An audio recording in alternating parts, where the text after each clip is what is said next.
to those who are less fortunate, which we'll get into detail later.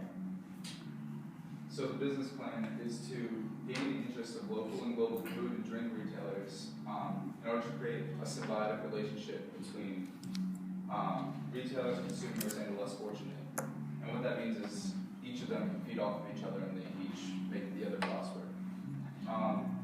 So why should the retailers be interested? We don't waste will allow businesses to transform disposed food into disposable income.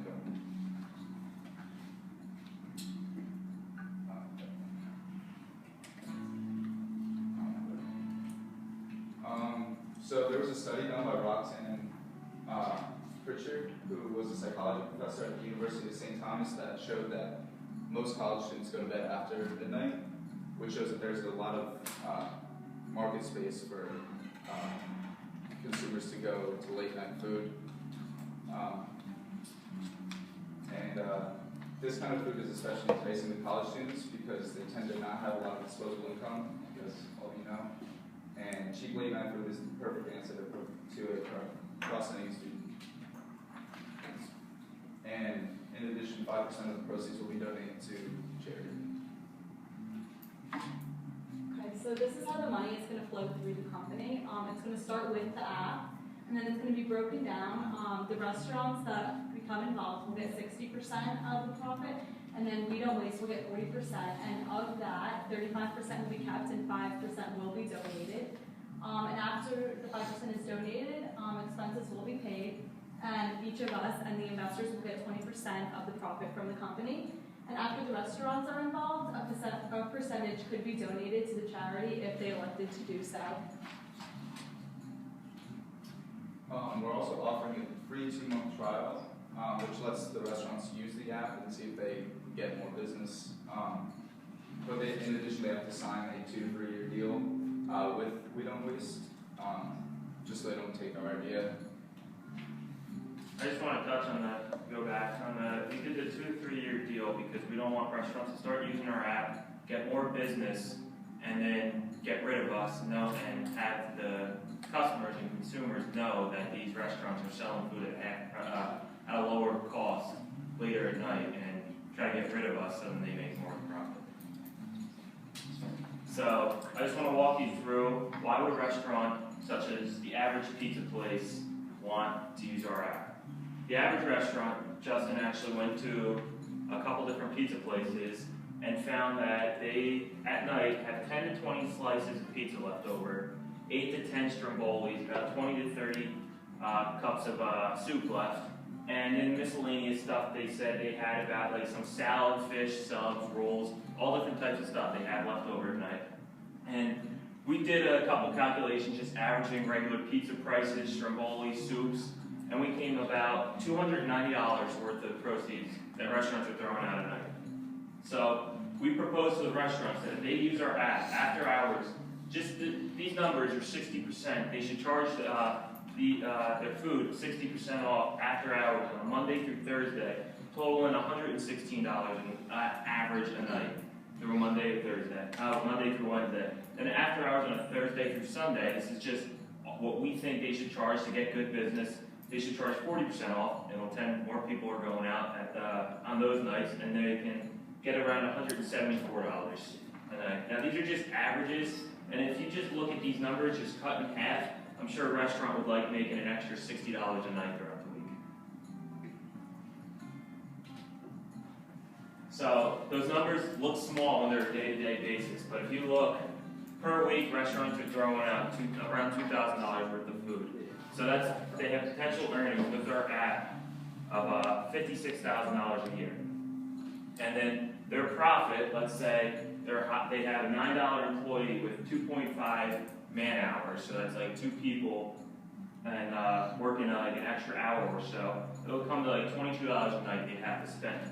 So as long as they're meeting that $22 a night, they'll be able to make a profit. And the potential profit a year is $48,000. Now we know they're not going to sell everything every night, but just like I said, cut that number in half, $25,000. I'm sure the average pizza place in your town will love an extra $25,000 a night. Justin also went to Dunkin' Donuts, and what he found is there's about 25 donuts left over, 10 bagels, and 10 muffins. This is just an average of Dunkin' Donuts. So these are the same prices. They're about $93 of potential income that they're just throwing out every night. Now, if they sell these at half off, 60% off on a Monday through Thursday, $37 they could be making a night. Now, that's not, like I said, it's not a lot when you look at it just day by day, but 40% off on the week, Thursday through Sunday, they could be making $55 a night. But the money will add up, as we'll see. Let's say we got into all the Dunkin' Donuts. Wait, no. Let's say all one Dunkin' Donuts, for a year, their potential earnings are $76,000 or $71,000 after they pay their employees. So that's just one Dunkin' Donuts.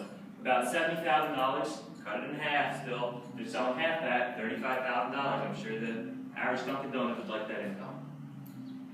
Now we just did a little, we wanted to let our investors know what type of future could be ahead. There's 8,431 Dunkin' Donuts in the United States. If we were able to get into all of those, all those Dunkin' Donuts were to use our app, there's a potential earnings of $644 million that they could be making.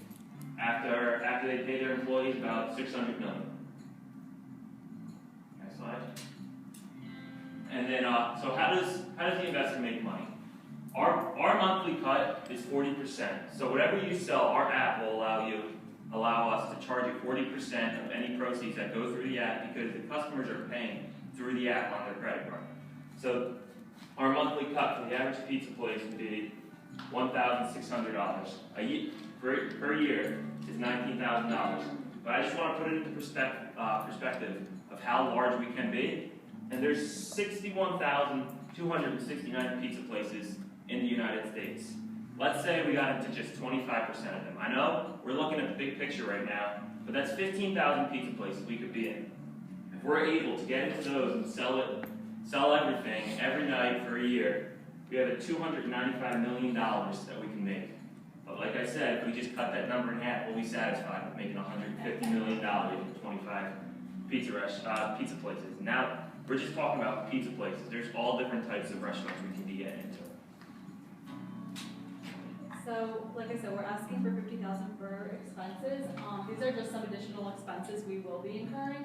Most likely, customer service on the app. We would need somebody to respond to the customers who are either satisfied or dissatisfied, or to answer any questions they may have. IT, in case the app were to crash. And marketing, we need someone to create advertisements, flyers, and social media in order to attract the customers to us.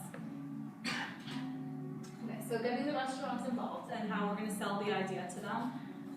There will be a tax advantage, like I said. We're going to get the 40% profit. We're going to keep 35% and donate 5%. We are not a 501(c) organization, but we will donate to them. And this will improve the restaurant's image, and we will suggest that they do the same and match, so that in order to receive the tax deduction, that will be an added bonus for them by using our app. Like Brandon showed, they will gain more income. This is food that would have been thrown out, but instead they can use this since they will be staying open an extra hour or two. And the restaurant would get a free 2-month trial, and upon using this trial, the restaurant would be required to sign a form saying that they will not use this idea within 2 years of the last day of their trial date, and same if they sign the contract, a 2 or 3 year contract, they would not be able to use our idea within 2 years of the end date of that. And this is so that we can to build up our business, so that they won't be able to, like I said, just use our idea. So we understand that not all businesses will want to participate in this, and that's not only because they don't want to give into philanthropy or anything like that, but some places make their food fresh, they don't have a lot extra at the end of the day, while others, most often, like Juniors, for example, said, we've been looking for a way to donate our food. Like, so many places are looking for something like this, something that they can give back with, and there's really not a type of philanthropy as prosperous as this, where they can make money as well.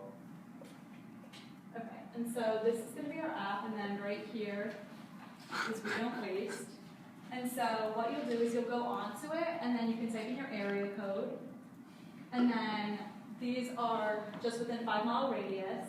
So then there's Nellie's, that if we want to go to. You can click there, and it will show you the map, and then there's Monmouth and there's Nellie, so you can see how far away it is. And then if you go back, so these are, the restaurant each day will upload what they have left over onto the app. So like, let's say we see a cheese pizza, and so they'll upload a picture of it, they'll tell you the price, and then the price will reflect the discount, and it'll tell you how much time there is. And say, let's say you don't want that, so you'll go back, and there's wings. So you can look at that, it'll tell you, like I said, the price, that reflects the discount, the pickup time, and then the restaurant has the option of uploading a picture so you can see what the food is. So you can proceed to the checkout, and then it'll tell you the item, the price, you'll put in your credit card information, your phone number, and you can request the order. Okay,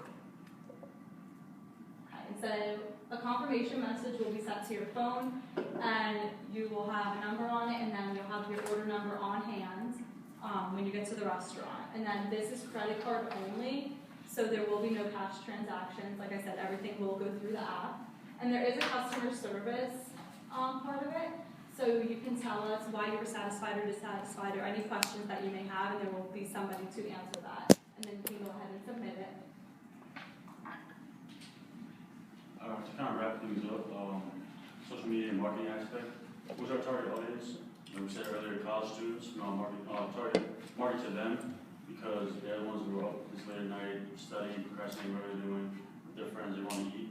They don't have a lot of money, but they want to get something to eat instead of making easy mac-around meals for every night for dinner. How to reach them for free? Twitter, Instagram, Facebook, Snapchat. I know the students in the room, most of them have all those apps and are always on them. They follow celebrities, local public figures. Can reach out to them, try to get them involved so they can put it on their accounts. Also, marketing besides social media. You go to local stores and add them. They want to put our logo in their window and flyers up so it spreads around faster. And some pros would be selling food that would be normally be thrown out. We went over that. Giving to homeless shelters and others who do not have food or can't afford it at full price, and giving to college students and those who cannot afford it at full prices. Cons. Employees say overtime, but they're getting paid, and I know some people want to go home, but restaurants are making much bread instead every yearly. It shouldn't be a problem. Food's still not bought through the app. That's just how much is the business marketing and wanting to get their food out. And then there's still risk of liability, but we'll ensure that restaurants will only upload food that follows our guidelines to that. So there shouldn't be any health issues with this app. And that's kind of to wrap up our presentation.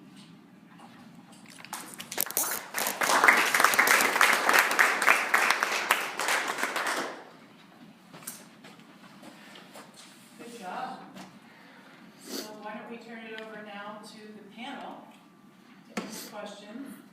And if anybody in the audience has a compelling question as well, please feel free to ask. I have a question. So the benefit to the restaurants, when you start running those numbers, are you taking out the share of the revenue that your business will need? You're only giving the restaurant 60%, right? Yes. So like 60% of 60%, Monday through Wednesday, and 60% No. of 40%? Those numbers didn't factor in our cost. We didn't put that in. Those numbers factor in what we think the restaurant should sell on a Monday through Wednesday. They should sell their food at 60% off to be more appealing to the customers. Mm-hmm. So those numbers don't have how much we would be getting. Okay. So like the 40% off for Thursday through Sunday, that's just our guideline. They don't have to follow that. That's just something we think would be appealing to the college students. Okay. Yep. So, But if you take that number, the end number, and then multiply it by 0.6, that's how much they'll be getting or will be getting. okay, all right. So the dollars that you wrapped up to, give sort of a monthly or, a total for all Dunkin' Donuts in the U.S., those don't incorporate How much they have, yep. Okay, and with regard to the expense for those restaurants to, I guess, stay open, right? And do they stay open We throughout the factored in, meeting? we factored in, it says like around, I think Dunkin' Donuts, we put like 12, how much did it say? Like 1.5 man hours. So that we're just factoring like maybe 2 employees staying 3/4 of it, like 45 minutes extra a night. And what those employees would do, they would upload what food they had left over on the app. And we just factored in, she'll pull it up in just 1 second, because I don't have the exact numbers on top of my head.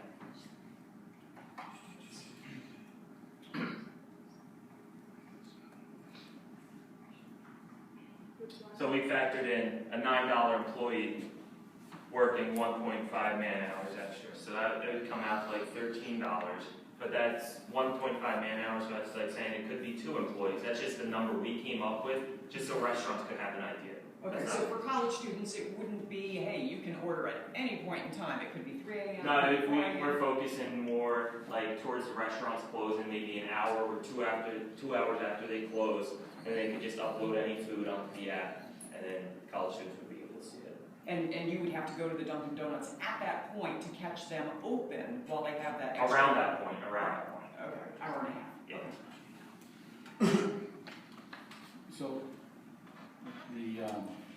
what about the additional costs you haven't factored in for utilities, things like that, for the extra time? What we factored in, we felt that the employees, that would be the biggest cost. We feel the fixed costs are already going to be covered by the restaurants. That wouldn't be that much. And then utilities staying open an hour more a night, 2 hours more, like just to put the lights on. We feel that's not that large of a cost for a company that they wouldn't really worry about it that much. Okay, but that definitely, it does. Yeah, if you take into does consideration if they're going to heat. Little, as you show in your performance, the little profits add up to big profits. Mm-hmm. Little costs add up to big costs. So I think that being able to identify all contingencies is probably a good practice. Just a couple of questions. I don't know if you're familiar with something called City Harvest. It's a non-for-profit organization. The city and all the restaurants donate their food to City Harvest, and they give it to the homeless centers. This has been around for, I don't know, 10 or 20 years. I mean, I would have to think that the restaurants probably thought of this at one point in time. Did you come across that at all in any research that you did? No, actually, I haven't. You guys? No. I mean, I know one of my friends here goes to dining hall every night to donate the food that they have outdoors. They throw out a ridiculous amount of food every night, and still, that's like the local food bank won't even take most of it. I mean, some of it. Like, they'll like, no, I don't want it. And like, there's just a lot of food being thrown out everywhere. Here, on campus, like dining hall, the Dunkin' Donuts on campus, the student center, food court on campus is throwing out a lot of food. So I think that restaurants would love to partake in this because they're making money while being able to donate at the same time. There's 2 other things. I mean, based on your pro forma, in order to make money, you have to do this to scale. So you indicated there's over 8,000 Dunkin' Donuts throughout the U.S. Well, why wouldn't they just do this direct on their own instead of using your app? Let me take that. All right. Well, because we'll have all different restaurants on our app. Dunkin' Donuts would have just their app. And how many people have the Dunkin' Donuts app downloaded on their phone? 1 person. 2 people. So we have 2 people. But a place like our app will have multiple restaurants, so that'll be more enticing to the consumer because they'll be able to look at more restaurants because they're not going to want to. We all know, like, we run out of stores on our phone. They're not going to want to have an app for Dunkin' Donuts and then a separate app for We Don't Waste. Meanwhile, they're doing the same thing. We feel that it wouldn't be beneficial for Dunkin' Donuts to have their own, have this on their own app because they won't get as much revenue because more people will be seeing it through our app. Well, what prevents someone else from doing this? Like, do a patent on the app? Well, they signed a 2 to 3 year contract saying that they would not replicate that program or the idea in general. Right, but that doesn't prevent you from doing it.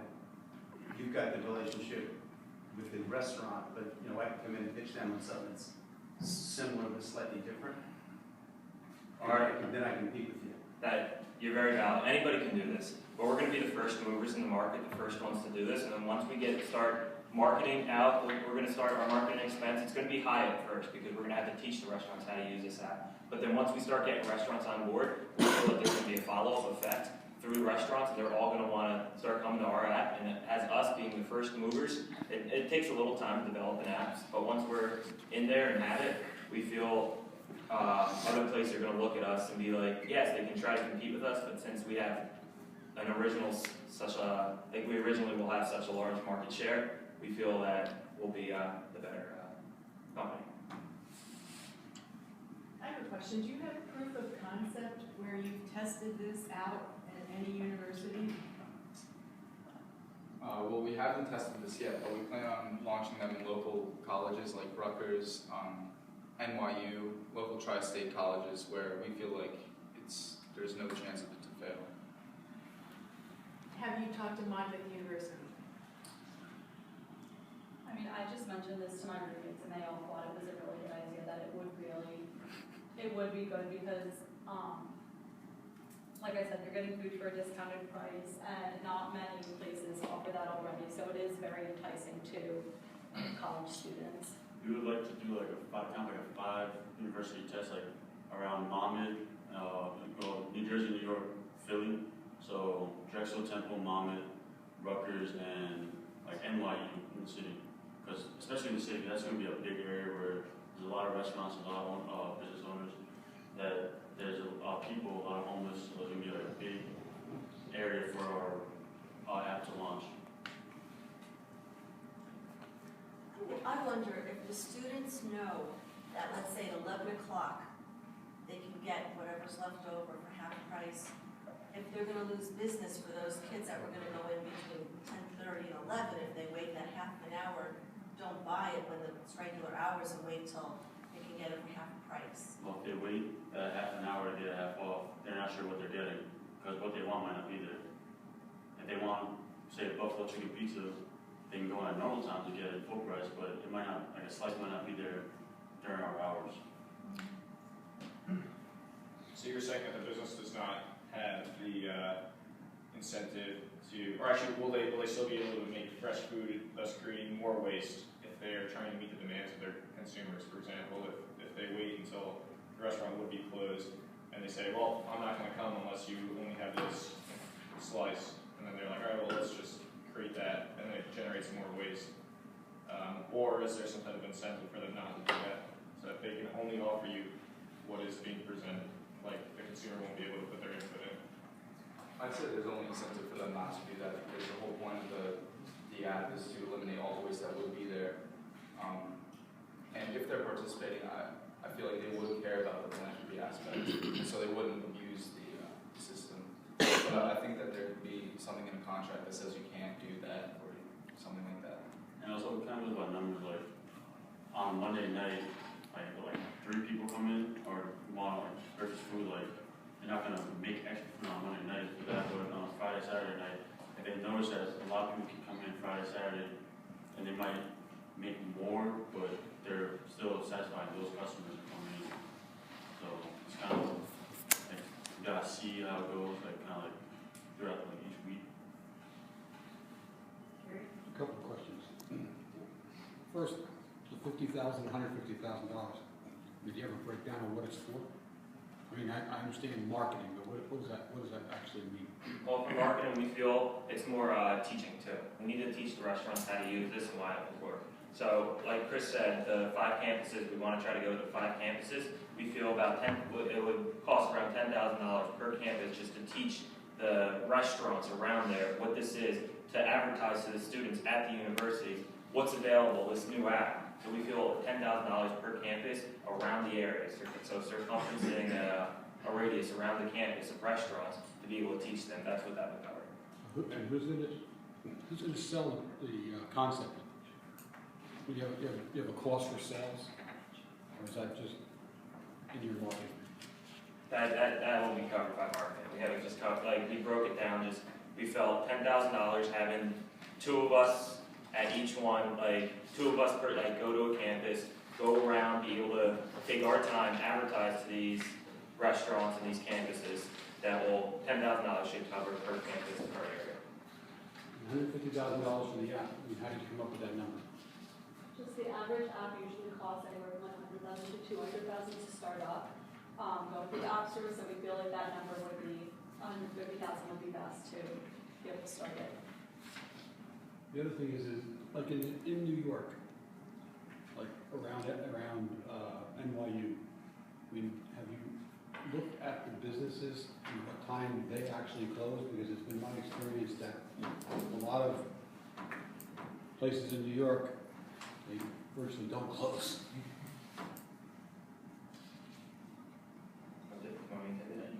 Well, we did look at that, such as juniors, when Justin went and visited there, they don't close. They're open till 4 a.m., so that wouldn't be a good restaurant for us to go to. But other restaurants, not every restaurant, like most, the pizza places we've been looking at, they close around 10:30, 11, maybe a little later on the weekend nights or Friday night. But we feel that getting into these restaurants 12, 1, maybe even 2 in the morning, if they stay open those extra hour. There's college kids. I don't know, Gerard, on a Saturday night, what time do you go to bed? Honestly? Yeah. Probably 10. Oh my God. He wasn't a good example. I go to bed around 2:30 They were 2:30, all right. or whenever I drop. Exactly. So college kids are going later and the restaurants close. The restaurants aren't going to, most restaurants, except for what we found with juniors, will be open until 4 a.m. for these later college students, but other like pizza restaurants, they're not going to be open that late. See, I would think that's probably very true from the standpoint of like suburban university. But like Temple and NYU are like really right in the center of the city. And it would be interesting to know, identify what the potential stores or restaurants are and what their hours actually are. So it would be good for us because we're just a startup right now. We visited Monmouth University is the only school we talked to the restaurants. But if we got to NYU and we started figuring like NYU or Temple in those big cities, and we started figuring out these cities aren't going to work as restaurants, then we wouldn't bother spending our time or money there if the restaurants are already open. Also, it's the kind of more of the quality of the food that you're getting, because you can go to Juniors and Ellie's at 4 in the morning and get food, but is it really that good? Like, you'd rather get a slice of pizza at 12, or a good slice of pizza at 12 compared to going there at 2, 3 a.m., 4 a.m. Will you guys be flexible enough to incorporate an incentive system for companies that may stay open later than your average business? So would the consumer be able to maybe bid down the price to whatever works in the business's profit margin? So if they're still making a profit, you're still making a profit, but it will maybe generate more revenue from their perspective. Even though they're staying open 24 hours, maybe a lot of consumers won't go at that time. But this will entice them.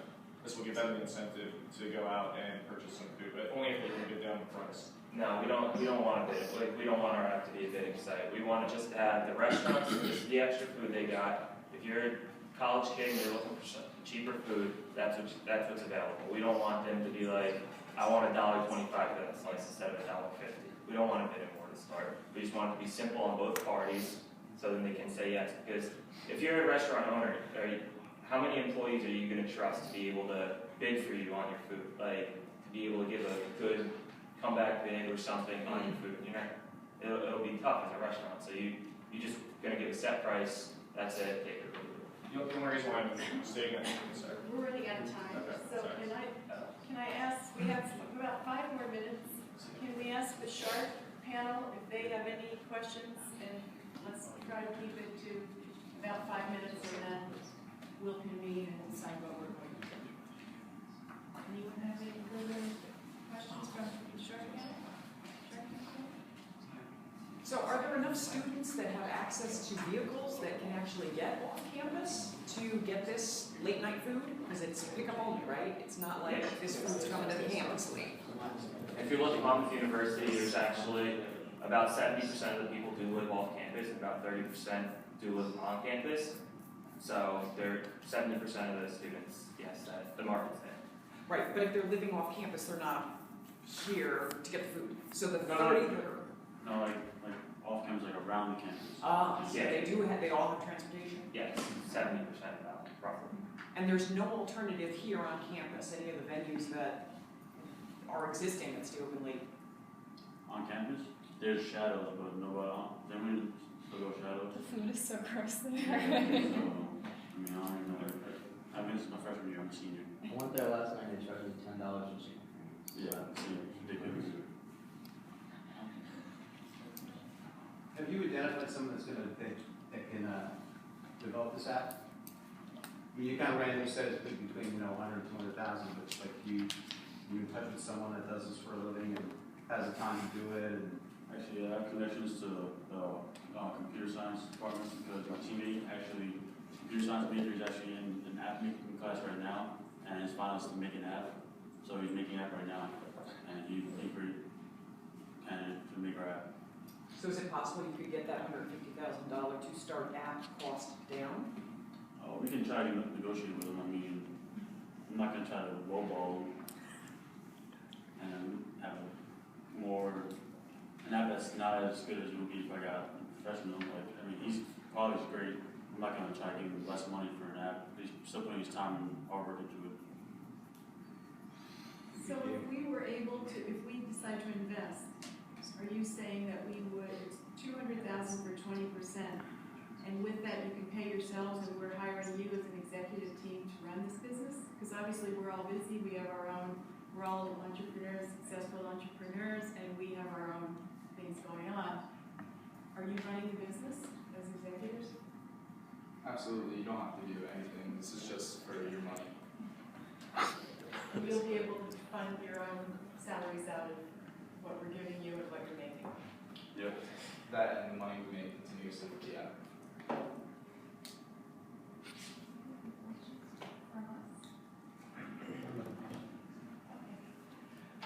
Well, I'll invest, but if you give me a 20% stake, I'd come up with $100,000. With our